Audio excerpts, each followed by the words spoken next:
All right, fans, here we go with the main event of the evening. What's the word, boxing fans? It's your boy Los with Face of Boxing TV, and I am here today with upcoming boxer from Long Island, Marcos Paz. Marcos, how you doing, my brother? My boy Carlo. Shout out to Face of Boxing TV. Make sure to like, subscribe, give him a follow. You already know. Appreciate you. Marcos, this past weekend, you stepped into the ring after a 3-year layoff. You know, tell us a little bit about how you felt in the ring, you know, after so much time out of it. Oh, I felt good, man. You know, obviously, you know, you always feel a little rusty in the beginning, right? Because it's not the same thing to fight in 10, 12, 16-ounce gloves than 8-ounce gloves, you know? And shit is hard, man. So, yeah. You know, definitely the first, like, I'd say first minute, just catching my timing. But aside from that, once I warmed up, I was able to catch my rhythm, man. I felt like I was at home, and I did what I had to do. As you guys could see, you're going BXNG TV, man. You know, I went toe-to-toe the whole time, and I did what I had to do. So everything went well. That's dope. Tell us about some of the things that, you know, that your opponent you felt was able to bring to the ring that was kind of challenging, that you were able to overcome, that really, like, you know, pushed you, and you was like, damn, like, I got to stay a little more active. Like, what was that he brought to you? Right, so from the start, man, like, you know, his trainer, Paul Spatafora, was a former IBF world champion. A lot of people don't know that. The real boxing heads know that. And so I already knew he was going to have a little bit of, like, a stylistic style. Like, you know, he's going to try to move a little bit, probably counterpunch me. And I wasn't wrong, because when I was throwing the jab, he was trying to counter me with a check hook, right? So I had to throw my couple of feints in there, you know, a couple leg feints, arm feints, just to throw him off, right? And then off that, you know, I was able to get inside and work his body the whole time. Now, tell us a little bit, you know, we know that you were able to come out victorious in the fight. You know, you was able to push it to the limit. We know you suffered a cut in the fight. Yeah. Tell us a little bit about how that came about. I mean, you know, what round did this happen in? Oh, it happened in the third round. You know, in boxing, especially professional boxing, right? There's always how do I say? It's not like amateur boxing when you got headgear, you got soft gloves, you got hard gloves, right? And someone else who don't got a headgear on, and I suffered an accidental headbutt. Just the crown of his head. He called me. We were exchanging punches, and it busted my eyebrow right here, right?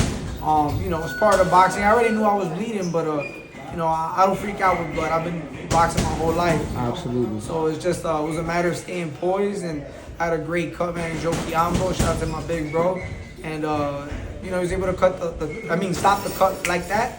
So I just had to focus on what I had to do. Absolutely. Marcos, we know that, you know, in your past camp, in preparation for this fight that you just had this past weekend, you know, you were able to catch some training with Edgar Berlanga and also Pretty Pablo.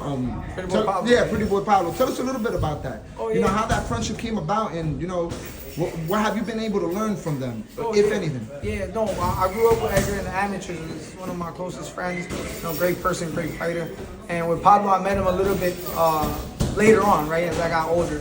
Pablo's a great person as well, great fighter. And, you know, just being able to be in that atmosphere in which you're forced to grow, man, you're forced to push your limits. You know, we're up in Colorado Springs. I think it's like 8,000 feet elevation. So, you know, it felt like Rocky IV training in the mountains there. But yeah, just being around that environment, right?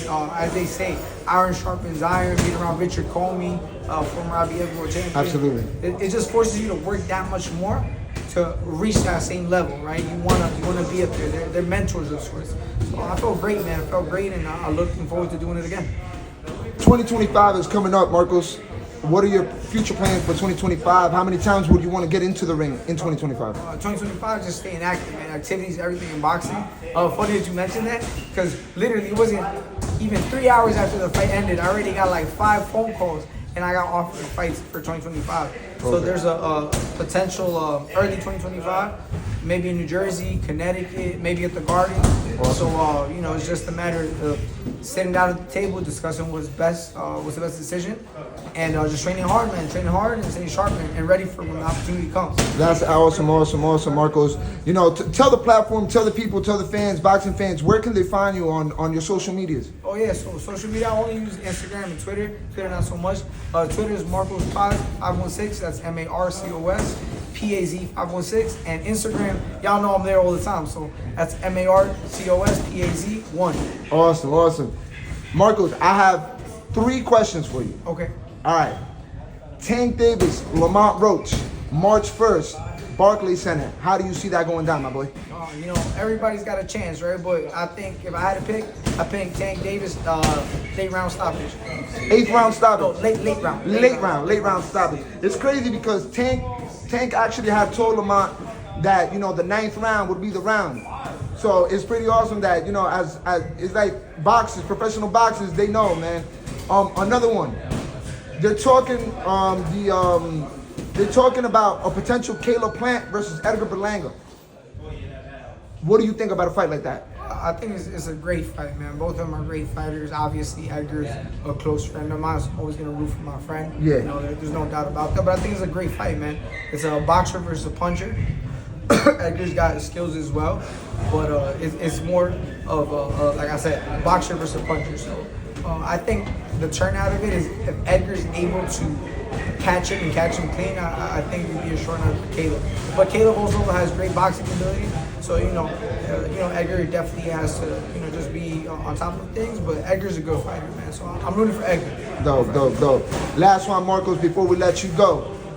We also have in February coming up, we have David Benavidez versus David Morrell in Las Vegas, Nevada. How do you see that fight playing out?